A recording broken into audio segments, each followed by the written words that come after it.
All right. I am very excited for this next guest. It's her first appearance on the podcast. And those who listen to this podcast regularly know that we do a lot of Chicago media, whether it be Sylvie, whether it be Waddle, or people on the beat like Biggs and Johns and Fishbane. So very excited for this person. We haven't had her on yet. It's her first year on the beat for ESPN Chicago. She is Courtney Cronin, and she joins us now. Courtney, Bill Zimmerman, how are you? I'm good. Thanks for having me. Thank you for making time. And let me just say, I think, a lot of these podcasts have kind of been doom and gloom the last few weeks with how this team is played and some of the issues, which we'll get into, obviously, but really wanted to talk to you about this performance against the Patriots. This was fun. This was exciting. And for me, and this is kind of what I said to open my podcast, I was actually most excited about Luke Getsy. Now, of course, it was Justin Fields that made all the highlights on the field, but the turnaround from how Luke Getsy utilized him, to me, was just made this whole offense a whole different dimension. And that to me was the most exciting thing about this game. Yeah, and I think that you look at, okay, you give Luke Getsy 10 full days in between games. Here's what he can turn out. So obviously there's a lot to like within the game plan that they drew up, that he specifically drew up for Justin Fields. And it's nice because you saw something different. And, one thing that I gauged with players after the game in Foxborough was when coaches say there's going to be personnel adjustments, there's going to be scheme adjustments, and actually follow through on what they say they're going to do, how do you as players take that? Because I think that there's a buy-in to that players have to have in order for teams to be successful, and for players to trust the coaching staff that they have their best interest at heart and that they are going to put them in position to win games and be successful and help them get over the hump. So, for Luke Getsy to go in with the mindset that he wants to get Justin Fields on the move, it shows you that, he did his research. They learned that Lamar Jackson had a lot of success against that defense in New England, and that, quarterbacks with design runs tends to really, stump the New England Patriots. And also, just at the total rushing success of this team, 243 yards against New England Patriots. And I think they gave up 188 to the Packers. Before that, obviously the Ravens had success against them too, and have in previous years as well. So, for Getsy to really dial into what he knew his quarterback strengths were, but also the strengths of this offense and helping put this group in position to succeed on the road. And, truly, there was nothing in question that game whatsoever. It was a complete, beat down by the Chicago Bears on all three sides of the ball, particularly with the way that defense shut out that group in the second half, but the way that the offense didn't let its foot off the throttle, so to speak, when they scored on 5 drives in the second half, with 5 straight drives in the second half. That's pretty impressive. And I think a lot of that has to go back, and a lot of credit has to be given to Luke Getsy and what he decided was the best path for success for this team in week 7. Yeah, no, I absolutely. I agree with it, with every point you brought up. And that's what I also think is remarkable. And yeah, it's not that this is one of those Patriots teams with Tom Brady that went 14-2 every year and dominated everyone. But this is still, and I have construction going on in my house, so if you hear something, it's nothing I can do about it. But the fact of the matter is that Bill Belichick, is probably the best coach in NFL history, maybe in sports history. And, in terms of his defensive mind, clearly the best in the last 30, 40 years, going back to when he was the defense coordinator with the Giants in the 80s and what they accomplished with those defenses.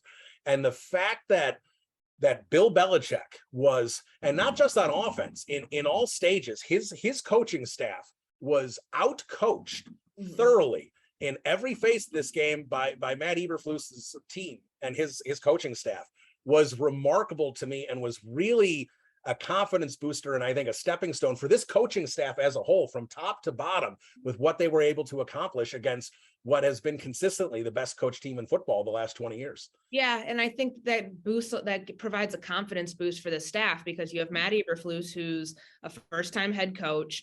Alan Williams is calling defensive plays. It's not that the head coach, who's your defensive-minded guy, is also calling plays. So I mean, that's not a first for Williams, but it's a chance for him to, have ownership of that group. Luke Getsy, first-time play caller on the offensive side of the ball, and it's a group of coaches, many of whom were not together before. I mean, Eberflus has a couple pieces here and there that were with him in Indianapolis and have Dallas ties to him. But outside of that, I mean, it's a relatively new group that's together. So I think for this coaching staff to know that they can draw up a game plan in the time that they had to truly do a nice deep dive self-scout during the mini bye, that's got to give them confidence that they're doing things the right way, and that eventually, even with some of the talent deficiencies that they have, across the board, I mean, I think that those things still exist no matter of a 34-14 win or not, but they're headed in the right direction. It may take a long time to get there, and it may, the outcome of this season may not be some drastic turnaround following this game. I mean, you heard Ryan Poles say as much the other day when he spoke to us before the game, that they're a young team that's still learning how to finish games. Well, they checked the first box in doing that in New England, where they put action behind what they wanted to do, what they said they were going to do. And so much of that falls on the coaching staff for the game plan that they drew up. I mean, it's a really well coached team. And I know that people want instantaneous success, and, there will be those who believe that they can carry this over and, make a run here. But the stepping stones that this group is taking, the stuff that Matt Eberflus, Luke Getsy, all these coaches talk about, where incremental progress is the goal, not these wide sweeping statements that they expect, huge success from week to week. They really are walking the walk. And I think that that's really important for a coaching staff, because there's a trickle down effect to the players by far. Yeah, absolutely. And I think a lot of that trickle down effect that you say, I mean, with Eberflus being a defensive minded coach, I think it really has trickled down to the defense. That defense has played really well all season as a unit. Yeah, there's been individuals who have struggled here or there, but as a unit, I think they have looked really well all season long. And I think we're seeing growth from Gordon and Brisker. I think this was a really good game for Brisker here. I think he had kind of leveled off a little bit, but I mean, he was playing pretty well, and not saying he was poor, but we hadn't seen as much growth. And Gordon, I don't know, maybe they were putting him in a better position to succeed. They were asking Kyle Gordon to do a lot the first few weeks of the year, maybe too much. Kindle Vildor, who was just borderline atrocious prior to this season, has really started to come into his own. I really think this defense is buying the Flus system, so to speak, and is, they're, especially in the second half, they're barely giving up points in the second half, which, for as bad as this Bears offense has been most first halves, having those second halves by the defense is the only way that they're staying in games and able to win some of these games. So I really think that, that the hits and everything we've kind of heard about all season long is really reflecting in this defense as a unit. Yeah, you're right. And I mean, the second half of games, they've been a completely different team, it feels like, especially on the defensive side of the ball. And we've asked players, like, how do you carry that over to the first half? How do you start faster? And it feels like they're on the cusp of being able to figure that out. Now, keeping teams out of the end zone, no matter when you can do it, is a big thing. And the fact that they had to prepare for two different quarterbacks, and they saw two different quarterbacks in New England, I think shows you just like what the buy-in is of this group, and being able to stop, two very different game plans. Obviously with Mac Jones, they were in a more straight, a straight drop back game by and large. I mean, they used so much play action with Bailey Zappi, and so often they were getting kind of sucked up underneath. We saw that happen against the New York Giants, certainly with the Minnesota Vikings. And I think they're starting to get better at that. And you brought up the two rookies, with Jaquan Brisker getting his interception, and then Kyler Gordon capping that off. I know it was a late one, and he wanted to score on it too. We talked to him after the game. He's kind of kicking himself about that. But, Gordon has kind of gone, I guess I wouldn't say he's been forgotten. He's just kind of gone by the wayside here the last couple weeks. And certainly, early on, he struggled. I mean, he bid on play action a bunch against the Packers. There was a play that I remember it happened to, a big like 50+ yard gain against the Houston Texans. And they're asking him to do a lot because he's playing the nickel. He's capable of doing that. I think that's kind of like to his credit. He, is their highest draft pick for a reason. But it takes time to be able to be good at that position and do all that you're asked to do. And, you're starting to see some scheme adjustments here with the secondary. It's a young group outside of Jalen Johnson, who's a, 3-year starter, and Andy Jackson, who's a multiple year starter too. But outside of that, like, you mentioned Kindle Vildor, first year starting cornerback for this team, rookie cornerback in Kyler Gordon, and then Jaquan Brisker in the back end of the defense. Like, that's a lot of youth. So there's going to be a learning curve. There's going to be growing pains, but that to me was probably the biggest storyline on the defensive side of the ball coming out of the Patriots game, just how good their 2 top draft picks are playing right now and played in that game, because Ryan Poles got a lot of criticism for not utilizing either of those top 2 draft picks on offensive players. And I think he deserves some patience here because of what you're seeing those draft picks pan out as. And just, I mean, it was a secondary that needed a lot of work and a lot of attention. And it wasn't going to be pretty to start out with, but they had to address it. Like, again, like you go back to what happened in the draft and happened in free agency. They had so many holes in the roster. You could have listed all the positions up on like a chalkboard or a dartboard and thrown a dart at them, and any of them would have made sense for this team to address. So I think it is a good sign that the 2 that they did go with, had a game the way that they did in New England. And again, we'll have to work through the rookie curve here this season, but you're already seeing, I feel like the secondary is in good hands for years to come. I think it's safe to say that. Yeah, the secondary does look good, and I'll admit that I was definitely one of the ones that has been critical of how Poles dealt with those 2 picks. I still think that getting Justin Fields some more help would have been beneficial, but certainly can't argue with the results of how Brisker and Gordon looked, especially against the Patriots. And you brought up the quarterbacks. I just, one side note here, because the last couple days I have seen just the sports world, Twitter, and even some of the national outlets obsessed with this Mac Jones interception and if it hit the camera cord or not. And my whole point of this is why do we care? I mean, it was a bad throw by a second-year quarterback. It happens. It may have hit the cord. I don't think it did. Great play by Brisker, but the Bears went 3 and out after that. The Patriots scored on their next 2 possessions and took the lead. And if Mac Jones did, they were saying, oh, well, he could have lost his job on that throw. Well, Bailey Zappi tried to hand it right back to him in the second half. So I sit here, and this, to me, that play may as well just been a punt. Like, to me, it had so little impact on this game and for the Patriots quarterback controversy that I really don't understand why we're spending so much time on it looking at this thing. It just didn't seem like an impactful play to me. Yeah. And I think you mentioned it right there, the quarterback controversy, because it does feel like there is one in New England right now. People are going to nitpick trying to figure out, well, why is that? Where was the moment that Mac Jones truly lost his job? If he did, and if we end up seeing Bailey Zappi starting against the New York Jets this week, like, when was that moment? And I think that there is something to be said about how they utilize both quarterbacks. I mentioned the play action usage. It just feels like I wouldn't say that Mac Jones has been put in a position to not succeed. He had the ankle injury. He was coming back off of it. They're 2 different quarterbacks, but they're playing relatively similar. I mean, Bailey Zappi did not have a great game by any stretch. He was not great in the second half. And I know that everybody caught Zappi fever or whatever it was, the 3 games that he was playing in place of Mac Jones. And that's a fun storyline to follow until it's not, until you do have a legitimate quarterback controversy on your hands. And if you do have Bill Belichick utilizing 2 guys, like, that shows you that's a sign of weakness within this team. So I didn't read too much into the comments. I mean, I get it. Like, people are I guess it's kind of an interesting thing because that would be such a poor mechanic, like within your throwing mechanics, if it did hit the Skycam cord, that's probably just like, one of those things where people are like, did that really happen? Because it is so abnormal and bizarre to see something like that happen.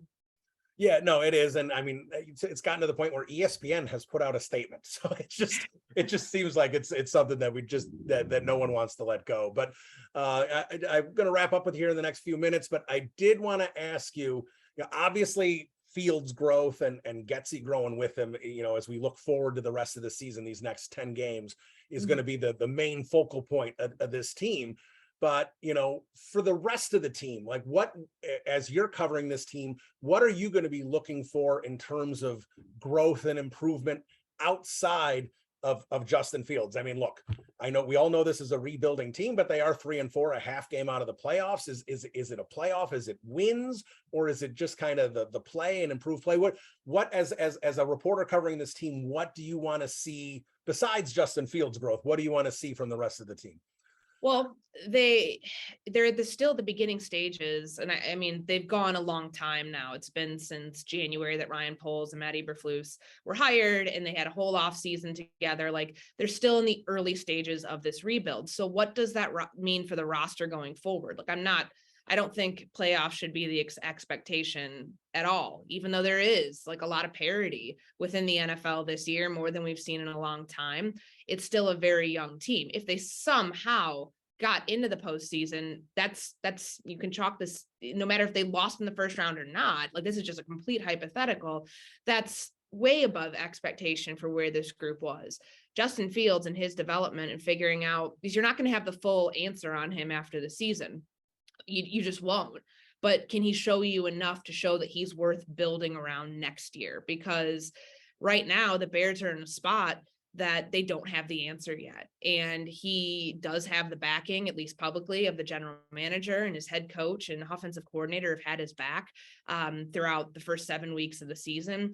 Can they continue to put Fields in position where the game plan plays to his strengths? And on top of that, because of course, like, it's like Fields is like the big overarching subject, and then like the subsections of that, what does this offensive line look like? If Lucas Patrick is able to come back, we know he has a toe injury right now. We'll see the severity of that here soon, but what does the offensive line look like with some of with the changes that we saw early on in the New England game? If those can stick, do you have a more formidable group up there? I think the Tevin Jenkins story is a really good one. And the Bears, lucked into that situation where it worked out, where moving somebody from their natural position to an interior position on the other side of the line, like, usually that's not a success story. They've got one there. So what does that look like throughout the rest of the year? And is that your long-term answer at that position?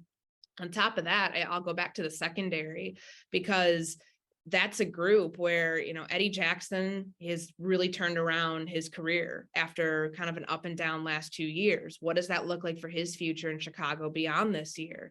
And Gordon, Brisker, some of the younger defenders, Dominique Robinson, like he's kind of he hasn't gone under the radar, because I feel like a lot of people do talk about him and what he brings to this pass rush as a 5th round pick who was, playing on the offensive side of the ball as of 2 or 3 seasons ago in college. Like, can the young talent that they're developing right now help them make an impact next year, to where the expectation for this team is higher than where it's at right now? Because right now, this is a group where it's like, can this work? Do they have the right philosophy going forward as far as how they select players, body types, athletic traits, all things like that? Do those guys fit within what they're trying to build here? And can they be part of the plan going forward? Because this roster is made up of young players and some veterans who are here on prove-it deals, just to help them get through this year, and hopefully for their sake, set those players up for their next contract, for making a run at some point in their career, whether it's with the Bears or somewhere else. And the players that come to mind for me, like, is within this wide receiver core. We don't know what Byron Pringle is, because he's on injured reserve. Like, he's played a little bit, but hasn't made contributions. Velus Jones has not made many contributions on the offensive side of the ball. N'Keal Harry was just active for his first game, didn't really do anything against New England. So, like, can those players, the second half of the season, more or less, can they show that they can make an impact within this group, and that they might be here beyond this year too? So, and obviously some people are under contract for, 1-2 years, things like that. But can those guys that I had mentioned be here for what the Bears are planning to build beyond the 2022 season. Yeah, I think you hit the nail on the head. I think a lot of this is, which one of these players, obviously the ones that Ryan Poles are drafting, we expect to sit around, but which ones from Ryan Pace's group will make it going forward. I bring it up all the time. When Ryan Pace took over and they got good in 2018, there were only 5 players left from the previous regime. Yeah. It was Charles Leno and Kyle Long on the offensive line. It was Sherrick McManus and Pat O'Donnell defensively, and on special teams, and it was Kyle Fuller defensively, and that was it. So, a lot of the familiar faces are going to be going out the door in the next couple of years, but it is interesting to see who those guys are going to be that are part of this team's future. Last thing before I let you go, I just got to ask, your first year on the beat, how has it been? Being on the beat, working, I believe you're from Chicago originally, so kind of how's it been? I know you were with the Vikings, covering the Vikings previously, you kind of bounced around, did some college football and stuff before that, so back home, so to speak, and covering the Bears, how's it been the first year? It's been great, to be still in the NFC North, because my familiarity with this division it goes back now 6 seasons, because I covered the Vikings, like you mentioned, for 5 years for ESPN before I took over for Jeff Dickerson down in Chicago, who was a mentor of mine. He's still, his presence is still felt here on this beat daily. And it's really cool because, I grew up in the area. I wasn't a Bears fan growing up, but to see what this team means to this city and kind of getting myself acclimated with that, like now living here for the first time in more than a decade, is really cool. And I've really enjoyed the work that I've been able to do, with ESPN, but also locally with ESPN 1000. We've done some really incredible things. Their Bears coverage and just the impact that they have in this city in kind of guiding the conversation on the radio airwaves is cool to see, because that it's not like that in every market. So for me to get to be part of that, and with the kind of that group of people is really, it's a career milestone for me. So I've really enjoyed it. And it's just different because this is my first time covering a quarterback this young. The youngest I had ever covered would have been Derek Carr in his 3rd season when he was with early on with the Raiders. So it's different for me seeing what a franchise quarterback, and what those look like versus somebody who's still trying to figure it out and making some strides along the way, but also, going through the learning curve process.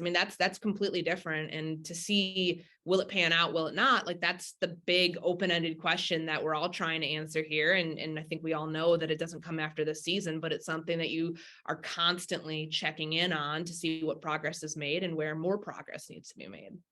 Yeah, absolutely. And you mentioned Jeff Dickerson, and obviously that was a big loss for the Bears family and the community. And I genuinely mean this. I don't think there is a better person that ESPN could have brought in to replace him. You've made yourself a key member of the beat right out of the gate. And I know Bears fans enjoy your coverage and what you bring to the table. And I think, you've done a great job, and we look forward to having you as part of the Bears family for years to come. So Courtney, thanks so much for so much time.